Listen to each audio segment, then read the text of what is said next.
World Water Forum akan dibuka pada 20 Mei 2024 dan sore ini saudara sudah dimulai dengan rangkaian upacara melukat. Informasi paling baru kita tanyakan ke jurnalis Kompas TV ada Nanda Aprilia dari Denpasar Selatan, Bali. Nanda, selamat petang. Bagaimana Nanda kemeriahan upacara melukat yang jadi rangkaian awal jelang pembukaan World Water Forum ini? Dan juga soal isu apa saja ini nanti yang bakal disoroti dalam World Water Forum ke-10 yang dilaksanakan di Bali nih?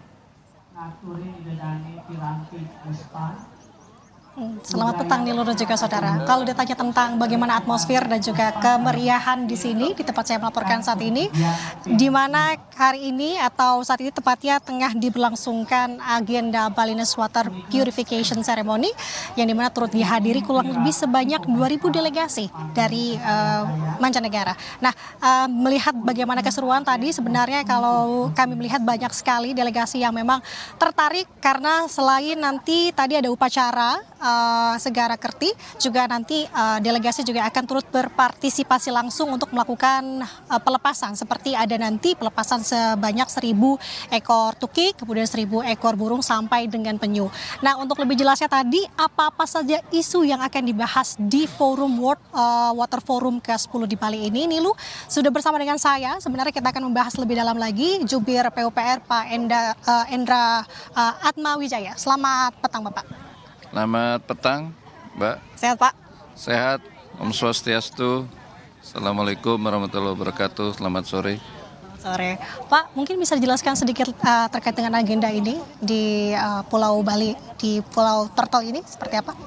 Ya, jadi untuk perhelatan World Water Forum ke-10, ini memang perhelatan yang sangat penting ya bagi komunitas air dan juga untuk masyarakat di seluruh dunia, karena berbagai isu yang memang kita rasakan dari beberapa dekade terakhir memang semakin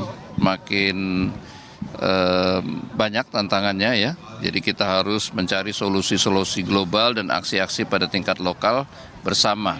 Jadi memang World Water Forum adalah event yang diselenggarakan setiap 3 tahun dan secara bergiliran begitu ya, dan itu ditentukan oleh governor yang memilih siapa tuan rumah yang sesuai dengan tema yang diangkat dan juga konteks yang sedang ada di dunia begitu ya. Misalkan tahun ini kita mengangkat tema Water for Shared Prosperity, 3 tahun yang lalu Water for Peace ya. Kemudian sebelumnya sampai yang pertama tahun 97 itu di Marrakesh. Nah, kita mendapat kehormatan menjadi tuan rumah World Water Forum ke-10 dengan tema air untuk kesejahteraan bersama. Karena begitu pentingnya air di segala lini kehidupan ya. Jadi itu untuk pangan, untuk energi, untuk perkotaan, untuk tourism dan berbagai kepentingan lain. Saya kira air mendapat tempat yang tinggi pada World Water Forum ini, dibahas oleh berbagai aktor. Dan ini yang unik dari World Water Forum karena dia tidak hanya melibatkan pemerintah pada berbagai level ya, tapi juga ada parlemen, ada mayor ya, wali kota, ada governor, kemudian juga ada swasta, akademisi, bahkan youth juga ikut terlibat di dalam membahas upaya-upaya mencari solusi dan aksi yang nyata tersebut. Pak, kalau untuk isu-isu secara garis besar sendiri akan membahas apa di forum ini nanti? Ya, kalau isu yang diangkat itu ada 6, jadi dari tema globalnya Water for Shared Prosperity itu, air untuk kesejahteraan bersama dibagi menjadi 6 subtema. Itu yang pertama Water for Human and Nature, air untuk manusia dan lingkungan. Yang kedua Water Security, bagaimana kita memastikan akses air yang aman, yang baik untuk masyarakat ya, air bersih, sanitasi. Kemudian tema ketiga air dan bencana.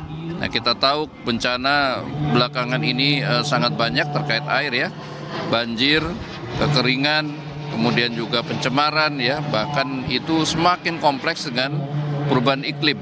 Ya, kita di musim-musim seperti ini masih seharusnya sudah masuk transisi ke musim kering, tapi kita masih berhadapan dengan bencana yang sangat masif ya, yang kita lihat di Sumbar, kemudian di Dubai, kemudian di Brazil belakangan ini sudah lama tidak pernah terjadi ya. Itu karena perubahan iklim dan sebagainya. Jadi saya kira memang air dan bencana ini satu topik yang sangat erat sekarang di dunia. Dan topik yang keempat adalah kerjasama air ya, artinya banyak negara yang menggantungkan sumber airnya dari satu danau, misalkan satu sungai ataupun satu sumber air ya. Nah itu yang tapi di situ digunakan untuk bersama-sama. Kita tahu di Mekong, kita tahu di Eropa ya, kemudian di Afrika itu saya kira memang banyak sekali satu sumber air yang memang digunakan untuk bersama-sama. Itu juga jadi persoalan sekarang. Nah kemudian yang kelima topiknya adalah pembiayaan. Bagaimana kita menyediakan air yang layak, yang baik untuk masyarakat ya dengan kualitas yang baik, tersedia sepanjang waktu, itu butuh pendanaan. Ini perlu inovasi-inovasi. Pemerintah saja tidak cukup, masyarakat saja tidak cukup, harus ada dunia usaha juga. Nah di situ kita menggabungkan berbagai potensi dari sumber daya keuangan untuk bersama-sama mengeroyok ya proyek-proyek air, bendungan, kemudian air minum, sanitasi ya, kemudian PLTA untuk hydropower. Nah itu saya kira sangat penting, termasuk untuk pangan kita, keberadaan air sangat penting. Yang keenam, isu yang terakhir yang dibahas adalah soal teknologi dan inovasi.